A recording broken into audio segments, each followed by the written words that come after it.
जी नमस्कार। आप मुझे ज्योतिष आचार्य नन्हे जी के नाम से जानते हैं। आज के इस वीडियो में हमारी चर्चा का विषय होगा सेपरेशन, डाइवोर्स या पति पत्नी के बीच में तकरार को दूर करने के लिए, प्रेम बने रहने के लिए जन्म कुंडली के माध्यम से क्या क्या ग्रह दोष निवारण करना चाहिए। तो इस संदर्भ में सबसे पहले यह जान लिया जाए कि विवाह या वैवाहिक जीवन का विचार जन्म कुंडली के 7वें भाव और 7वें भाव के स्वामी की स्थिति से किया जाता है।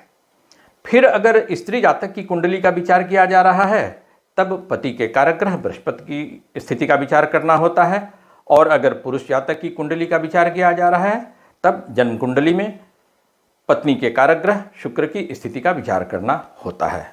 सामान्य तौर पर जन्म कुंडली के 7वें भाव के स्वामी और बृहस्पति शुक्र की स्थिति का विचार करना होता है इस संदर्भ में।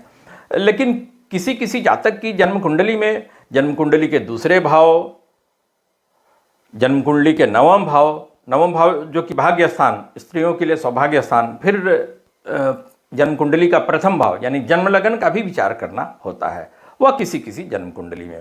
लेकिन प्रायः जो है वह जन्म कुंडली के 7वें भाव के स्वामी और बृहस्पति शुक्र की स्थिति के विचार करने से यह जानकारी मिल जाती है कि जन्म कुंडली के माध्यम से क्या क्या ग्रह दोष निवारण करना चाहिए या क्या क्या ग्रह दोष है वैवाहिक जीवन में। तो आइए एक उदाहरण के द्वारा यह समझने का प्रयास किया जाए। यह कन्या लग्न में जन्म लेने वाले एक स्त्री जातक की कुंडली आपके सामने आ गई।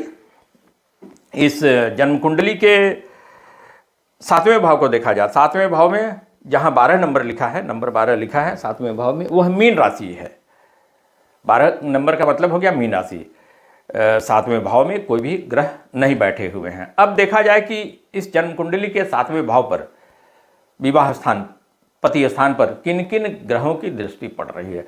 तो 7वें भाव पर जन्म कुंडली के 4थे भाव से मंगल की चौथी पूर्ण दृष्टि पड़ जाएगी। मंगल जहाँ बैठे होते हैं वहाँ से जन्म कुंडली के 4थे, 7वें और 8वें भाव को अपनी पूर्ण दृष्टि से देखते हैं। तो यहाँ जन्म कुंडली के 4थे भाव से मंगल की चौथी पूर्ण दृष्टि 7वें भाव पर पड़ जा रही है, जहाँ नंबर 12 लिखा है पति स्थान पर। अब यह दृष्टि जो है यह नुकसानदेह दृष्टि है। यह वैवाहिक जीवन में अनबन का कारक हो सकता है। वह क्यों? क्योंकि यहाँ मंगल जो है जन्म कुंडली के 3रे और 8वें भाव के स्वामी हैं। यह अशुभ भाव के स्वामी होकर के मंगल अपनी दृष्टि डाल रहे हैं। यह नुकसानदेह दृष्टि है। आइए और जाना जाए। अब जन्म कुंडली के 7वें भाव का स्वामी कौन है वह देखा जाए तो मीन राशि पड़ रही है। तो मीन राशि के स्वामी बृहस्पति है यहाँ, जो कि पति का भी कारक ग्रह बृहस्पति ही होता है। अब देखा जाए बृहस्पति पर किन किन ग्रहों की दृष्टि पड़ रही है। तो बृहस्पति पर 2 पापी ग्रह शनि और राहु की पूर्ण दृष्टि पड़ रही है।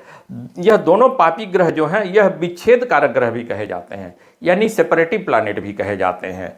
तो जन्म कुंडली के 12वें भाव से, जहां नंबर यह 5 लिखा है वह जन्म कुंडली का 12वां भाव है, शनि बैठे हुए हैं। वहां से शनि की 10वीं पूर्ण दृष्टि पति के कारक ग्रह बृहस्पति, जो कि 7वें भाव का स्वामी भी है, बृहस्पति पर शनि की 10वीं पूर्ण दृष्टि पड़ जा रही है। शनि जहां बैठे होते हैं वहां से जन्म कुंडली के 3रे, 7वें और 10वें भाव को अपनी पूर्ण दृष्टि से देखते हैं। फिर राहु की 5वीं पूर्ण दृष्टि भी पड़ जा रही है जन्म कुंडली के 5वें भाव से। तो 2 विच्छेद कारक ग्रह, सेपरेटिव प्लैनेट की दृष्टि का पड़ना बृहस्पति पर, जो कि पति का कारक ग्रह है और 7वें भाव का स्वामी भी है इस कुंडली में, वह अच्छा नहीं है। और यह पति पत्नी के बीच में कलह का योग बनाता है, तकरार का योग बनाता है, और फिर यह कलह जो है संबंध विच्छेद भी करवा देता है। तो ऐसे में जन्म कुंडली के माध्यम से वैवाहिक जीवन को सुखमय बनाने के लिए क्या क्या ग्रह दोष निवारण करना चाहिए वह जाना जाए।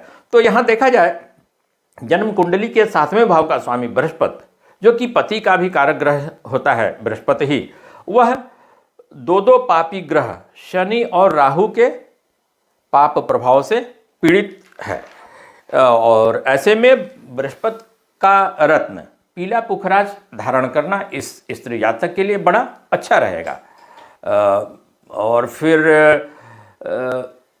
बृहस्पति को पीड़ा पहुंचाने वाले ग्रह जो हैं शनि और राहु दो ग्रह हैं पीड़ा पहुंचाने वाले ग्रह, तो शनि और राहु की शांति के लिए रुद्र अष्टाध्यायी के मंत्रों से भगवान शिव का पूजन अभिषेक करना भी बहुत लाभकारी होगा। फिर मंगल की चौथी पूर्ण दृष्टि से भी यह जन्म कुंडली का 7वां भाव प्रतिकूल रूप से प्रभावित हो रहा है, तो इसका निवारण क्या करना चाहिए भाई? तो मंगल ग्रह की शांति भी पूजा पाठ दान धर्म के माध्यम से अवश्य करनी चाहिए। इस संदर्भ में जो है प्रत्येक मंगलवार को लाल वस्त्र का दान करना चाहिए, मसूर दाल का दान करना चाहिए, फिर नित्य देवी दुर्गा का पूजन करना चाहिए ऐसे लोगों को। और इस प्रकार हमने देखा इस जन्म कुंडली में वैवाहिक जीवन को सुखमय बनाने के लिए क्या क्या ग्रह दोष निवारण करना चाहिए।